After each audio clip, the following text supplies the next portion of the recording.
తనకంటూ ఒక ప్రత్యేకమైన గుర్తింపును సంపాదించుకుంది సాయి పల్లవి. గ్లామర్ పాత్రలకు దూరంగా ఉంటూ కథలో బలం, తన పాత్రకు ప్రాధాన్యత ఉన్నటువంటి సినిమాలను మాత్రమే ఎంచుకోవడం ఆమె యొక్క శైలి. కథ నచ్చకపోతే ఎంత భారీ ప్రాజెక్ట్ అయినా సున్నితంగా తిరస్కరించడమే ఆమె యొక్క నైజం.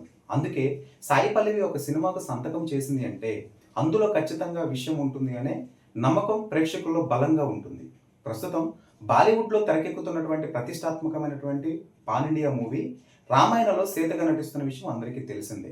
తాజాగా ప్రముఖ దర్శకుడు మణిరత్నం ప్రాజెక్టుకు కూడా గ్రీన్ సిగ్నల్ ఇచ్చారు. అయితే టాలీవుడ్లో తండేల్ చిత్రం తర్వాత మరే కొత్త సినిమాను కూడా అధికారికంగా ఒప్పుకోలేదు.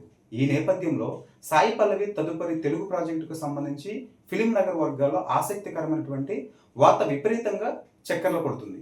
నేను శైలజ భర్తమాయశలకు విజ్ఞప్తి వంటి విజయవంతమైన చిత్రాలను అందించినటువంటి దర్శకుడు కిషోర్ తిరుమల ఇటీవల సాయి పల్లవిని కలిసి ఒక పవర్ఫుల్ లైన్ వినిపించినట్లు సమాచారం. తన గత చిత్రాల శైలికి విభిన్నంగా ఈసారి ఆయన ఒక విభిన్నమైనటువంటి లేడీ ఓరియంటెడ్ కథను సిద్ధం చేస్తున్నారంట. ముఖ్యంగా ఈ కథలో దైవిక శక్తులు, పురాణ కలయికతో కూడినటువంటి ఆసక్తికరమైన అంశాలు, డివైన్ మైథాలజీ టచ్ ఉన్నాయని ఇండస్ట్రీ వర్గాలు చెబుతున్నాయి. దర్శకుడు కిషోర్ తిరుమల సిద్ధం చేసినటువంటి కథలోని భావోద్వేగాలు అలాగే పాత్రకు ఉన్నటువంటి ప్రాధాన్యత సాయి పల్లవిని ఎంతగానో ఆకట్టుకున్నాయని తెలుస్తుంది.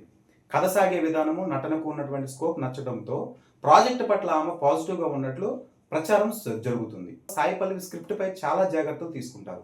ఈ క్రమంలో కిషోర్ తిరుమల చెప్పినటువంటి పాయింట్స్ ఆమెకు బాగా కనెక్ట్ కావడంతో త్వరలోనే ఈ ప్రాజెక్టుకు సంబంధించి అధికారికంగా గ్రీన్ సిగ్నల్ ఇచ్చే అవకాశం కనిపిస్తుంది. ప్రస్తుతం ఈ ప్రాజెక్టుకు సంబంధించినటువంటి స్క్రిప్ట్ వరకు చివరి దశకు వెళ్ళినట్లు తెలుస్తుంది. నటీనటులతో పాటు సాంకేతిక నిపుణుల ఎంపిక పూర్తయిన వెంటనే ఈ సినిమాకు సంబంధించినటువంటి అధికారిక విడుదల చేయడానికి నిర్మాతలు సన్నాహాలు చేస్తున్నారు. ఒకవేళ ఈ కాంబినేషన్ నిజమైతే వెండి తెరపై సాయి పల్లవి నుంచి మరో విలక్షణమైనటువంటి పవర్ఫుల్ పర్ఫార్మెన్స్ ను చూసే అవకాశం ప్రేక్షకులకు లభిస్తుంది.